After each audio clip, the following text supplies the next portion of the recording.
Hello? Okay, take a seat. We'll start in less than 30 seconds if we want to finish this thing on time.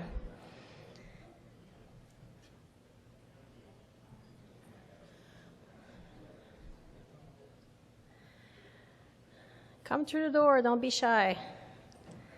Okay.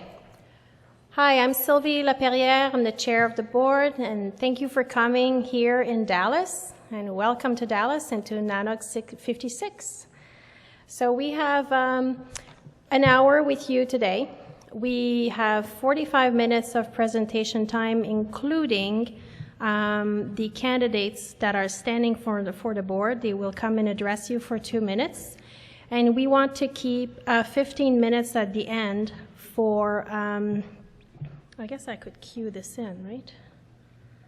Yeah. And we want to leave 15 minutes for an open floor discussion if there's any topic that you would like to address with anyone from the board or as a community. So without further ado, first off, let's start with the thank yous. Thank you to all the members of the board of directors, the program committee, the development committee, the communications committee, the executive director and the NANOG staff, a lot of highly paid people that made this conference happen. So when you see them, thank them.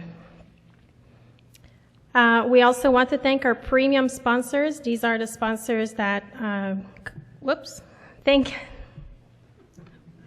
I doing this? No. Back up. Okay, let me drive this. Okay. All right. So thank you to the host. Our host is Terramark, a Verizon company. Thank you for sponsoring and hosting this conference. And also thank you to Opus, our network provider V4 and V6 for this conference. Where are the others? They're before. And our premium sponsors, we have NTT America, VeriSign, Netflix, and Google. Wow. Okay. And now I'll let Dwayne explain to you what we've been doing from June to October. At your own risks. Okay.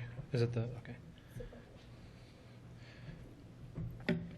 So if you've been to one of these before, you might know that the board meets once a year and has some strategic planning sessions, and we wanted to give you a little bit of an update on that.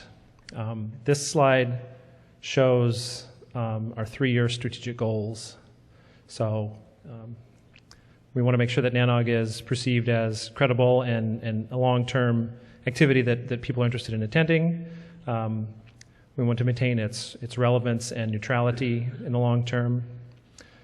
We're striving to reach both what we call mid-career and early career network operators. That means getting some new faces in here, some young blood, to attend the meetings and become familiar with NANOG, and to continue to leverage sort of our rebirth, if you will, and increase the organization's relevance through memberships. So attracting new members to the organization, getting them to pay the fees and participate that way.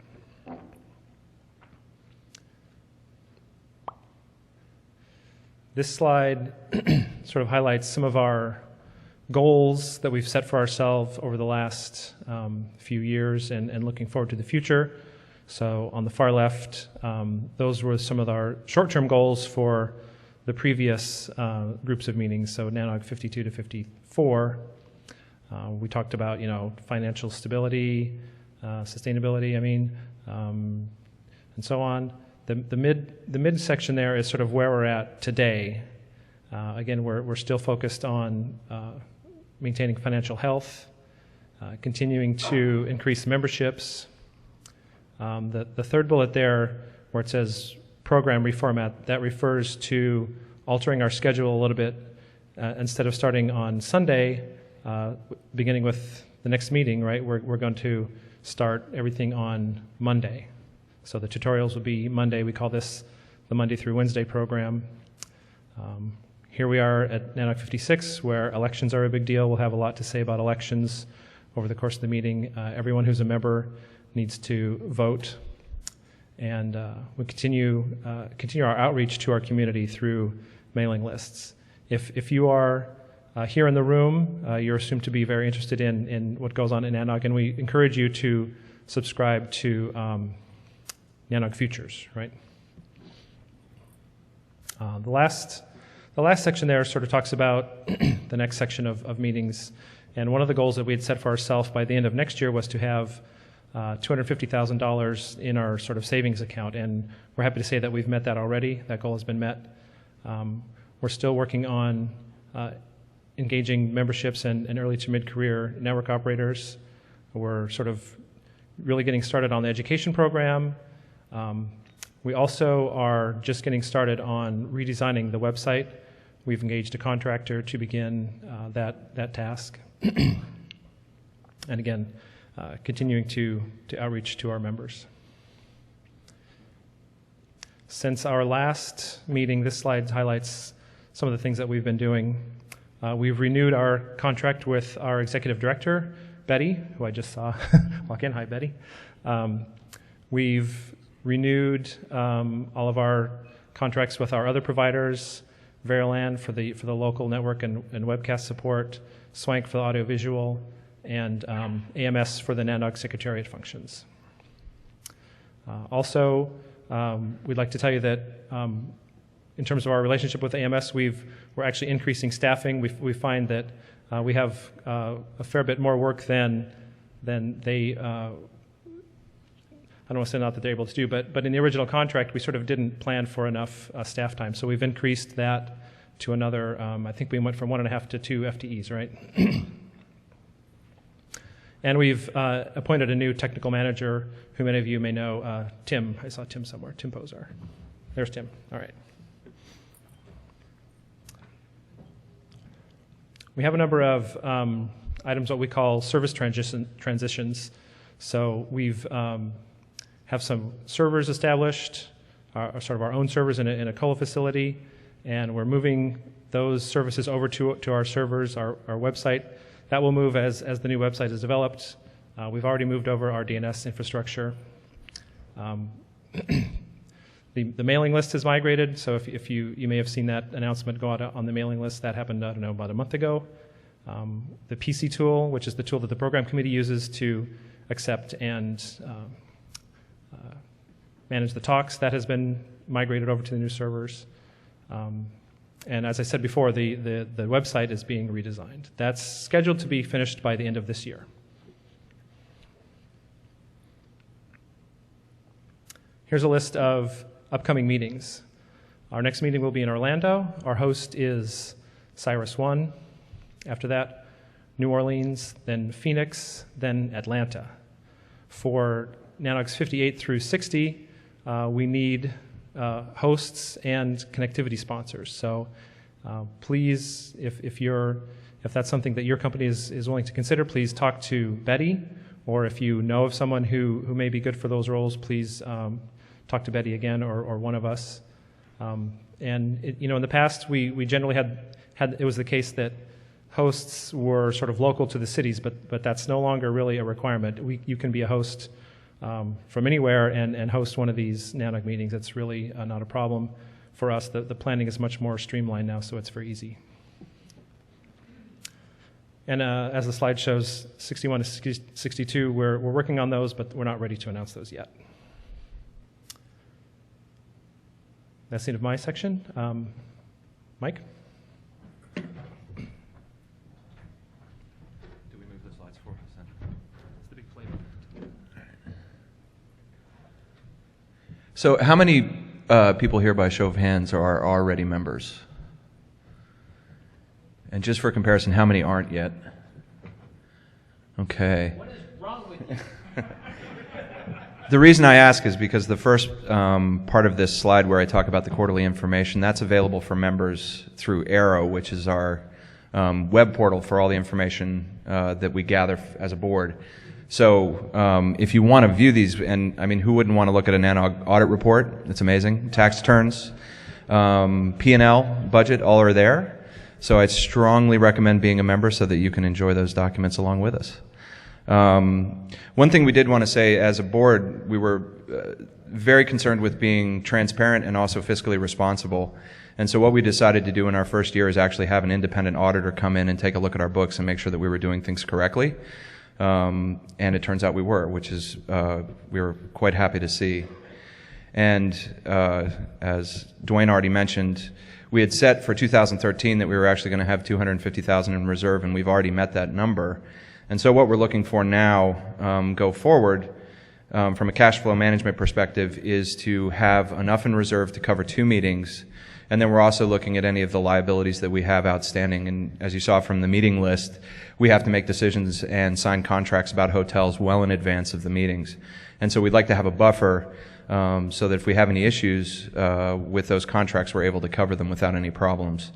And as I'm sure a lot of you know, Aaron was gracious enough in the very beginning of this to lend us some of the seed money that really helped us jumpstart from the transition period into being fully independent nanog.org. Again, the expectation was that we would be able to pay that off by the end of 2013, but actually our last payment of $25,000 will be taken care of right around the end of this meeting. Yeah.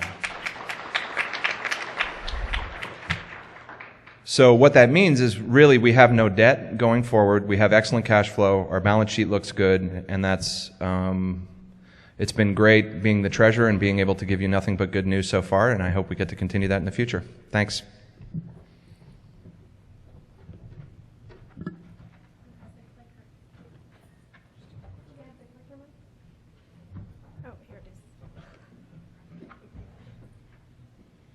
And now it's Steve Gibbard for the Scholarship and Education Program.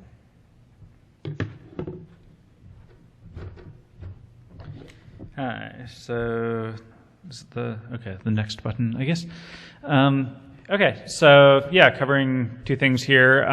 Scholarships. NANOG and Aaron have had a joint scholarship for the last several years, the Pastel Network Operator Scholarship, which is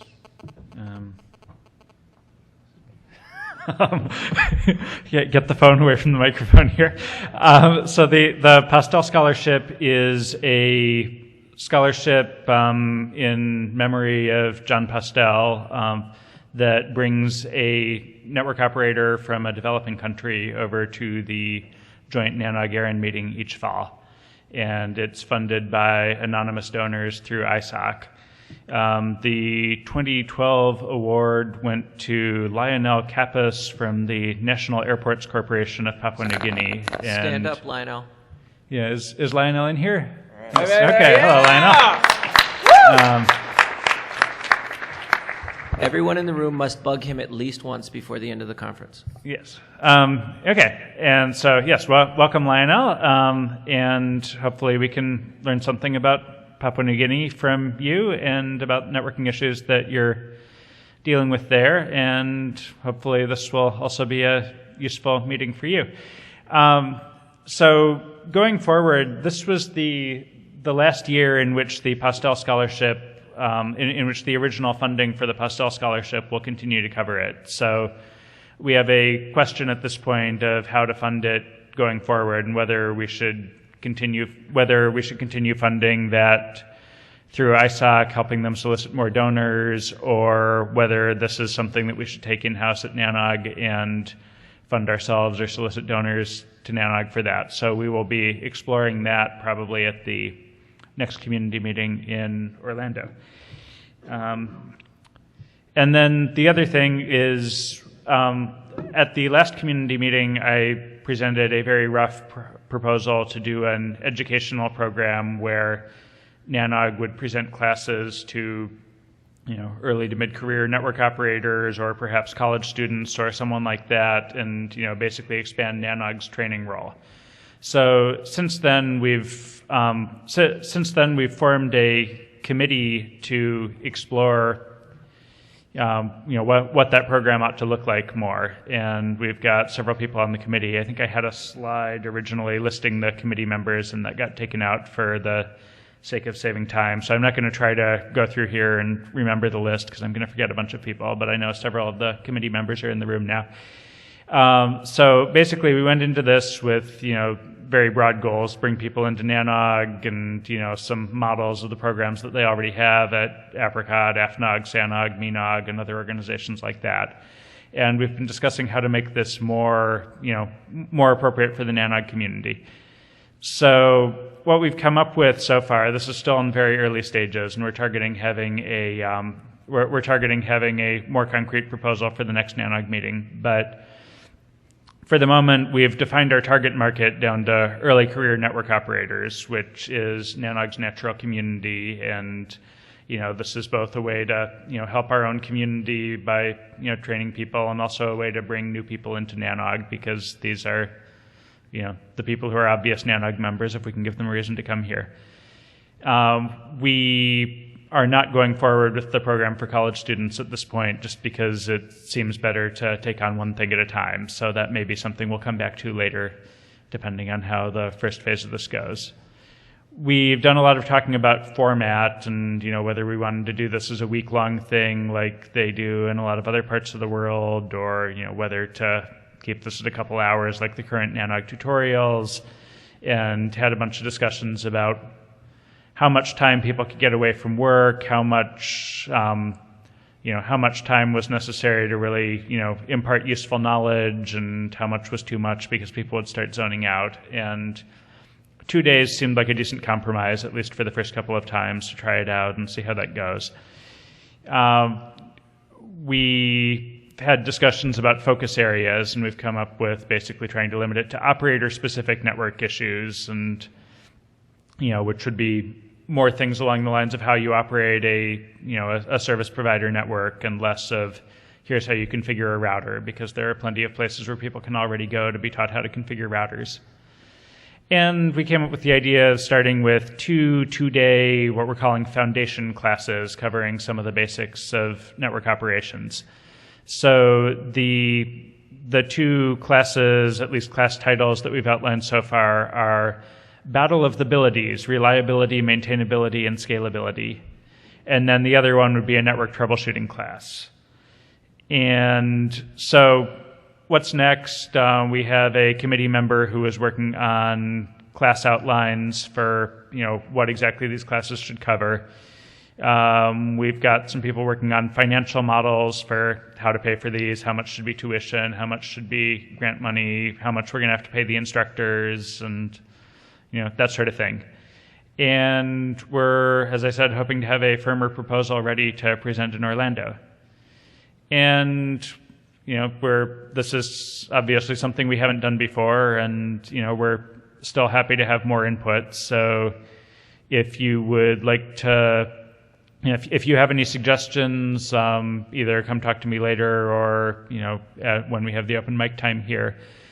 Or also, if you would like to put time into this on a more sustained basis and would like to join our committee, please let me know. I think that's the end of my section. Yeah, thanks. So we're now going into the section elections and candidates. So election reminder. You will find the information packet provided at, you must have had it at your registration. And you also, so that it tells you how to log in into Arrow to cast your vote. Don't forget, you need to be a member to be eligible to vote, so it's always time to do that. And also, we want you, all of you, to consider service. So we've created this page where we have all the various roles that you could play in this organization. And as I said, it pays highly. So how do you vote? First off, you have to be a member. So the URL is there, so you go and become a member for a year. If you're already a member, you just go to vote.nanog.org. And if you forgot your password, like me, you can recover it. There's a nice procedure to do that. and then you will be able to cast your vote. Also, if you have more questions, there are some very helpful people at the registration desk. Don't hesitate. It's important for you to vote. Okay, so for these elections, board member commitment is key. We have published what is expected of a board member, what's expected of a PC member, what's expected of a DC member, and a communications committee member. This is new. This is the first time that we have published these requirements. We basically gather and say, what exactly are we doing? Let's put that down on paper so that when we want to recruit, we can explain to you clearly what's expected. So we hope that you find this useful. And why should you care? You should totally care about NANOG. NANOG is a great opportunity for networking, and it's also a great opportunity for you to create relationships across different companies and get things done. That is the oftentimes the unsung value of NANOG. Plus, you get great content, great tutorial training, and relevant information for you to perform better in your job. As for all these reasons, you should all become member, and you should be willing to serve at some point in time. We understand that we have various different commitments, but some tasks are less time-consuming as others, and maybe you will consider for future years. So we will now go, we're doing great on time. Like, we thought we were going to overrun this. We're doing absolutely fabulous. So we have 6 people running for a board member seat, and we would like to give them each a 3-minute, 2 to 3 minute, no more than 3 minute, come on the stage and present to you why they want to be elected on the board of directors. So we have a list here by alphabetical order, and if you can come close here to the front, that would be great. So do we have Maji?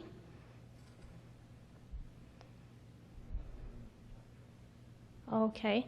Let's go then with Steve Feldman, and if someone can maybe look around, that would be great.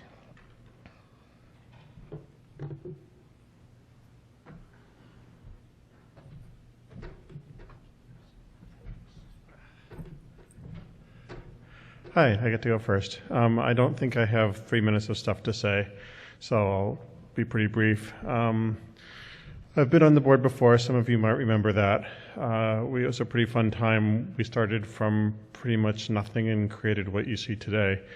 I was around during the part where we were trying to keep it from falling over dead.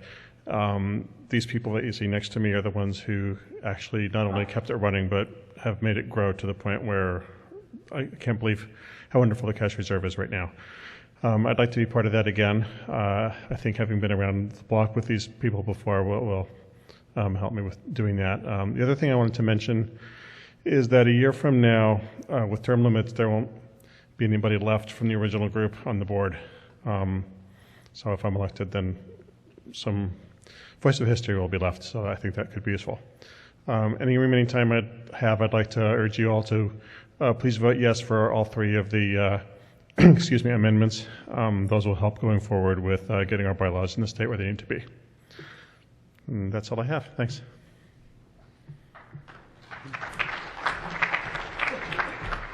Thank you, Steve. Next up, we have Dan Golding.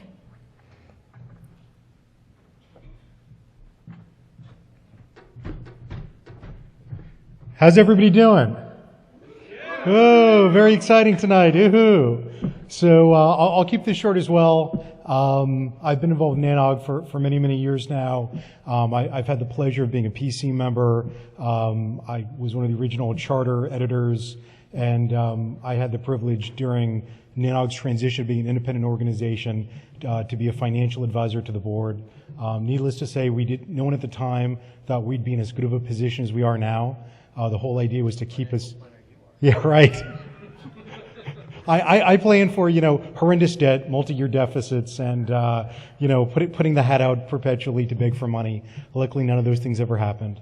Like Steve, I bring a little continuity.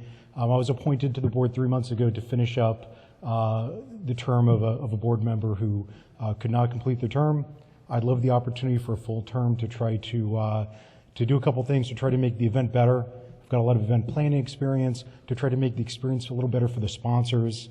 I've been a previous NANOG sponsor and a host, and to keep building things up a little bit on the professional side. Other than that, please become a NANOG member. If you need help with it's really an easy process. If you need help, there's going to be a NANOG membership table set up pretty much all day, Monday and Tuesday. Just come by and give me your credit card, and then just leave your credit card with me, and I'll take care of everything. Thanks.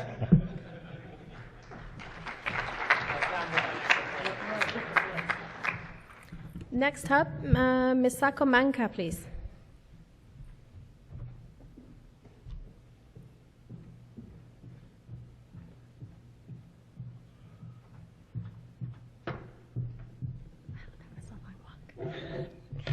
Hi, everybody. For those that do not or have never met me before, my name is Misako, and I have somewhat been in the background. I have been a committee member. Currently, actually, I am the Development Committee Chair. I was also Vice Chair before that, and have been working with the new NOG organization through the transition. So I've been very much involved for quite a number of years. I would like to continue that involvement and contribution as a board member. One of the reasons why I really feel that I can contribute to our organization is that I do have a fair amount of marketing background. I do have sales experience, and this is very important. Not necessarily, obviously, I'm never going to be speaking during the general sessions or anything along the lines of a technical talk. But the importance comes in when it comes to the continuity of our organization. There needs to be some type of experience or someone that has an ability to be able to talk to the sponsors, talk their speak, so to say, and kind of balance out what their needs are as well. And I understand what they need. And this is very important because this is about revenue generation. This is about bringing in the dollars that help operate our meetings during the NANOG meetings, and then also the revenue that needs to be generated for operations for Betty's group, the AMS group. So that's basically clearly the importance of the revenue generation stream for NANOG. Currently, I don't believe there's anybody on the board that has this experience, so I would like to round out and diversify the board member group and be able to contribute that way. Thank you very much.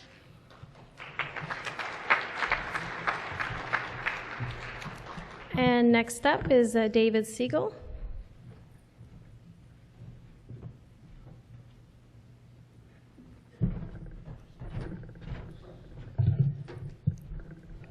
Hi, thanks for the nomination today. A lot of you probably don't know who I am. I haven't been as involved in NANOG the past 10 years or so, so I thought I'd start out just by reviewing a little bit of my background in the industry. I've been in the industry roughly 20 years, which seems kind of hard to believe at this point. I started Tucson's first dial-up commercial internet provider back in 1993. I was also chief network engineer at Net99, a small but national and short-lived ISP right in the 94-95 timeframe during the NSFnet transition, and had the pleasure of firing up some of the first BGP sessions at Pac Belknap with Netcom and CRL. I also had the honor of being on the NSFnet NAP panel, where we reviewed and evaluated whether or not the NAPs were successful in transitioning the internet to a commercial infrastructure, which all of you are here. Obviously, it worked out pretty well, and it was the unanimous decision of the panel at that point that was successful and also spurred the and encouraged the creation of the Internet 2 project. I also went on after that to found one of the first regional exchange points in the country, a little thing by the name of the Tucson NAP, and also founded the MPIX, the Metropolitan Phoenix Internet Exchange. And these exchange points became a model for exchange points all around the country for smaller ISPs to exchange traffic locally, offset some of their transit expenses, and improve performance for their local end users and local content. After that, I went on to become a network engineer at Frontier Global Center, and I moved pretty quickly up into management. I ran the engineering department for a while, as well as the network architecture and long-range planning group across all of the company's various communications platforms. For the past 5 years, I've been doing product management. I've been focusing on business, finance, marketing, and I currently run the internet services and products for Level 3 Communications. I've been focusing on raising a family for the past 10 years, which is why I haven't been as involved, but my kids are getting older, and I'd love the opportunity to get involved again and give something back to the community. As you saw, one aspect of NANOG's current mission and strategic objectives is to bring in new members, and I think that my marketing background, finance background would be very useful in that regard, combined with my considerable technical expertise. So I hope you'll give me that opportunity to serve, and thanks for your time.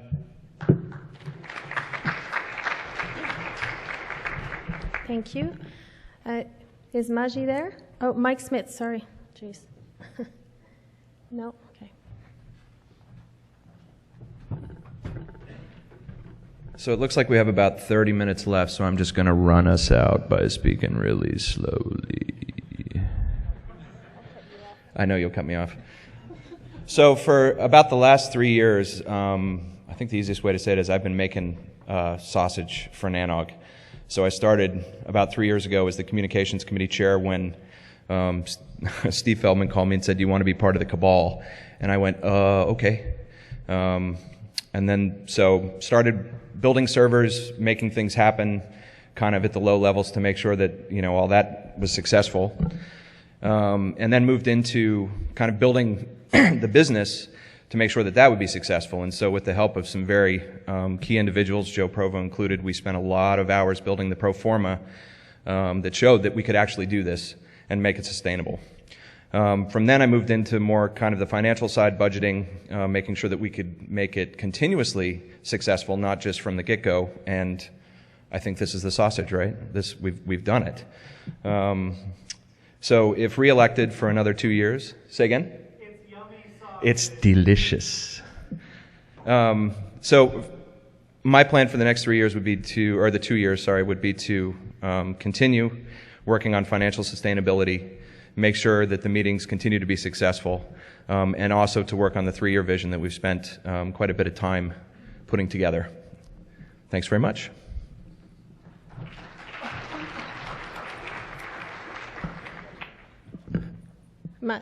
Do we have Maji Abbas? Okay. So you can find Majid's declaration of candidacy on our website, as you can find everybody's declaration of candidacy. I invite you to read them through, and in addition to what they gave you as information today, and it will help to make up your mind. We are so fortunate that we have more time. So we will introduce 2 topics. One is we had cut down the bylaws changes that we wanted that you will vote on because we thought we would run out of time, but we will take a minute or 2 to explain them. Okay, so Steve Feldman.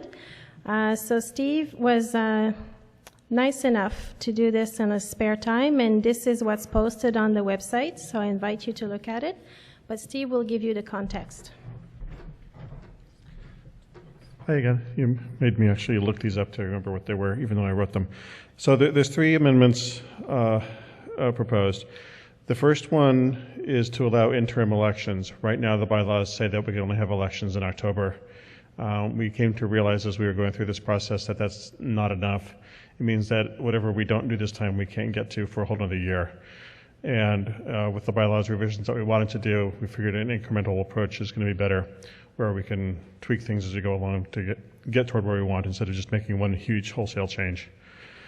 So the first amendment, again, is to allow these interim elections. The second one is mostly just bookkeeping, but it changes the advance notice requirements for board meetings to something realistic. The current bylaws say that they have to be announced a month in advance, which for biweekly phone calls doesn't really work out that well. So I believe that the new rules say 7 days for meetings held by conference calls and a month for meetings that are held in person. So everybody has to fly to the same place, that type of thing. The third one is to restore board members and officers' indemnification to the bylaws. That was something that was in the initial bylaws when we formed the corporation NANOG, and it inadvertently got left out when we merged it with the old NANOG charter. And it's something that needs to be there so that the people who actually perform the work for the organization are indemnified from lawsuits personally for things that affect the corporation. Standard boilerplate stuff, and you can read it all if you go to the website. And that's pretty much it, unless anybody has any questions about any of the stuff. All right, thank you. And please vote yes. Yes, please vote yes. It will simplify our procedures for sure. And now I will give time to Dave Temkin to talk about PC nominations. No, there's no stairs.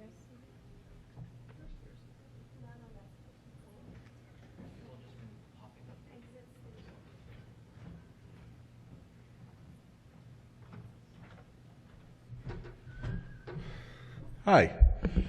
Who in the room has submitted a talk at any point in time here at NANOG? Just raise your hand. It's a pretty good ratio. So I'm sure you're all aware, you've all been interacted with the program committee one way or another. We've hopefully accepted your talks. We may have rejected them, and in arrears. I'm sorry if we did. Sorry? I'm sorry, we declined your talk politely, unless it was a sales talk, and then we rejected it with extreme prejudice. Which happens way more often than you would think. So basically, we need people to help. It's actually a much larger team than you'd probably expect, and we'll have some recognition for them tomorrow. But there's 16 people in that group. And so not every single person makes every single meeting, and we don't have that expectation, but we need a lot of help. We get anywhere between 40 to 80 talks submitted for each one of these meetings. And so we need everyone's help in vetting those and in shepherding them through the process of getting them to the point where they're ready for the general audience to view. And so if you've considered running, I would ask you to self-nominate. I'd ask you otherwise to have someone nominate you, or if you can think of someone who would be good at it, then please, speak to them first, but please nominate them for the program committee. The more diverse of people that we have on that committee, the better the presentations will be. Thanks. Thank you. All right, so we do have our open, I'll find this. Yes? Yes, for PC nominations, write a message to elections with an S at nanog.org. Give the name of the person and their email address, and this will prompt the election committee to write to them and ask them if they accept the nomination and to submit their declaration of candidacy. Yes. We also need volunteers on the communications committee. We also need volunteers on the development committee, as well as the PC. So we need volunteers. So now it's your time. So we will open the floor, open the mics. If you have any question for this current board, please come to the mic and ask them. If you want to propose something that you want us to look at in the future months, Please come forward. This is your time. We have a good 15 minutes. So when you come to the mic, you state your name and an affiliation, and then we'll entertain the questions.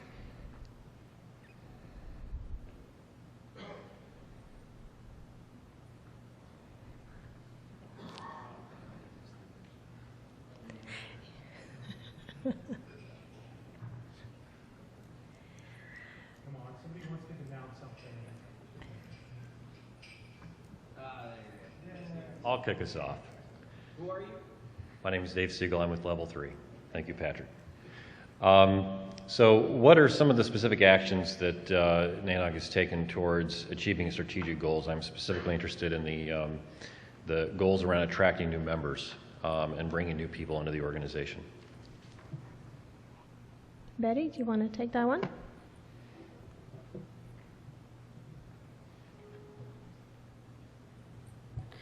Specifically, it's one of the areas that we need to have more focused attention, Dave.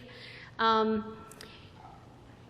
manning or servicing a membership table, again, in our meetings. It's one of the ways in which we need to reach out, be more visible and available to folks on site at the meetings to answer questions.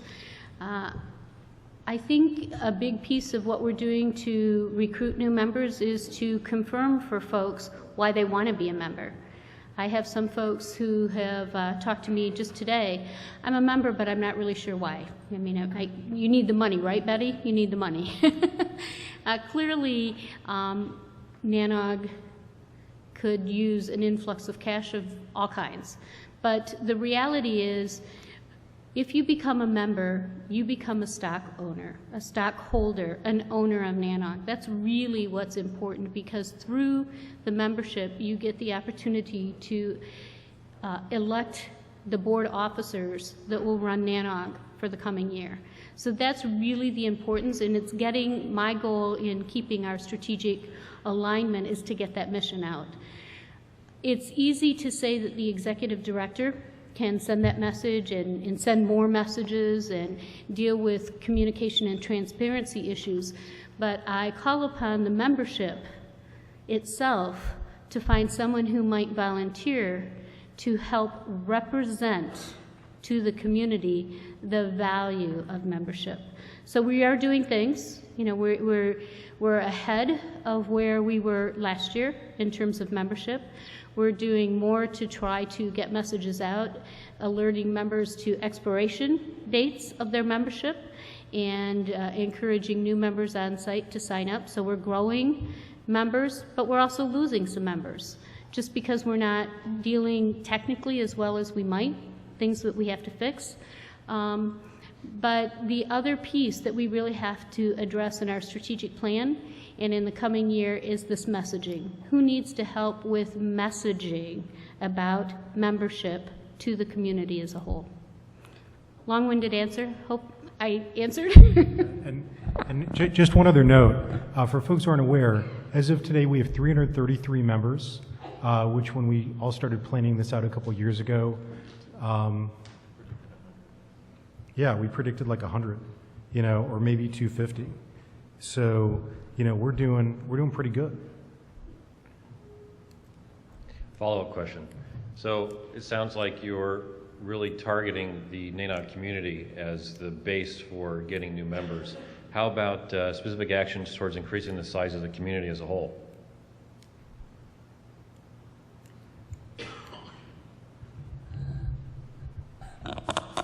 That's a loaded question, so I'm going to answer it this way by asking a question. We're talking about membership, which is a finite set of group of individuals. They're not corporate members, they're individual members, and that's by design and for a reason. Community is different. Community is everyone who participates. When I talk about community and the board talks about community, I believe we refer to community as being those who actively engage in conversation in our email list, those of members who attend our meetings, which regularly we see of the attendees, 1/3 of them are here for the first time. So my job is to invite them, communicate with them. That's the community. people who are in our mail list and people who come to our meetings. That's a different set of groups. Some of those folks will not become members for lots of reasons. They're just as important. And so we, as a board, continue to be mindful and respectful that we want to grow the community because that's good for the internet. The more people we have coming to our meetings, the more that we hope to bring into our educational programming, the more we're facilitating education dissemination about running, operating the internet, growing the internet. That's what we do. Membership, slightly different. We need to grow that, but it is sort of, it's important, but some folks are just never going to become members because they don't have the motivation to vote and to serve on committees. All they care about is coming to the meetings and being part of the list. And that's okay. That's okay. So we love both. I hope that answers. Just to give you more context, Steve, we had the... okay. He's wearing the invisibility cloak.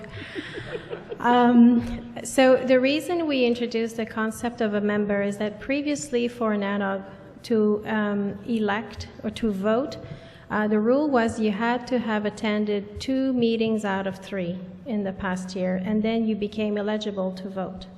And we thought that this was excluding all the folks that are contributing on the mailing list, who do provide a lot of clue, a lot of information on the mailing list, and it's as if we had 2 communities. So by introducing the membership, we wanted to include them and made them part of the decisions as well. Okay.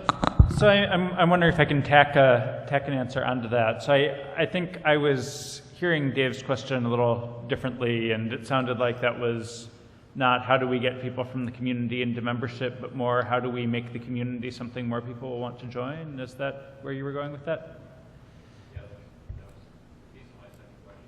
Okay, so I think that there are a number of efforts, along those lines, including the education thing that I talked about, which Dave is on the committee that's been working to define that. So, the idea there is that we can bring, more young network operators into NANOG and have NANOG be the place where they go to learn about this stuff. But I think that's still a really important question to be addressing here, and I don't think we have all the answers. I think often we come to these meetings and we see a lot of the same people over and over again, and that continuity is good. But as I look around this room and other rooms here, there's this crowd that I joined 12 years ago, and I look around here, and it looks like probably at least a 10-year-old, the crowd on average is probably at least 10 years older than it was then.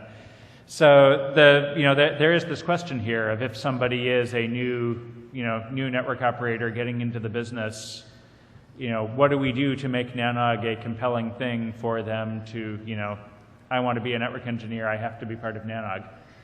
And I think the education thing is part of that, and I think, the tutorials we do are a big part of that as well, but I think there's a lot more to be done there, perhaps, producing documents on, how to do various network operations tasks and things like that, and have NANOG be the resource that you go to for that sort of information. But, all these things take a lot of work, and we're an organization that's largely driven by volunteers. So I think if anybody here really has ideas on, what you can do, to bring in new network operators and need an organization to channel that through, I think we'd be really happy to have some people wanting to work on that. Thank you. Sorry, Sylvie, just 1 second. And I couldn't help but add Steve's comment was right on track, but I think the other part of the question is how big do we want the community to be? It's an age-old question I ask all the time, having been servicing NANOG for quite some time. We used to think that right-sizing NANOG was 250 people at a meeting. We'll probably be over 600. How big do we want the community at the meetings to be? How big do we want it to grow? And there's another question, and I don't have the answer to this, but maybe the community does. There's some folks who see NANOG as a vehicle to do conferences and mailing lists and scholarships and a couple other things. There's other people who see NANOG as, the IEEE for network engineers. And, there's a vast swath in between those two things. And the question is, how far do you want to go? If we're producing good quality conferences and there's a mailing list with a decent signal to noise ratio and Steve has a great educational program for new network engineers, the question is sort of where on the spectrum do you want to land? And, with knowing that the farther you go into sort of IEEE land, not to pick on them, the more chance there is for it to become sort of a self-perpetuating monster. Thank you. Randy? Hi, Randy Bush, IIJ. 11 years ago yesterday, Abba Huja, a friend of ours and a member of this nascent community, died. And I thought she might want to say hi. Thank you very much, Randy.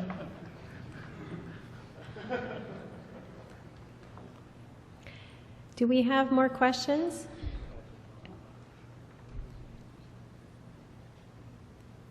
Okay, so if you check the agenda for today, you will see that we have a wonderful social plan for tonight, and there is transportation provided.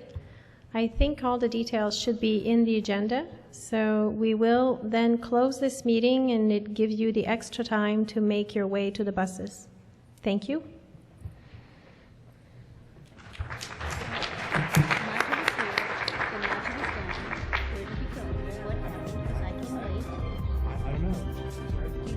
He came in here and sat down for this part, and I guess Patrick and Sylvie got upset and asked him to leave, and he's running out the room. So he really was upset. He really was upset. And I don't know why. I think he may have misinterpreted.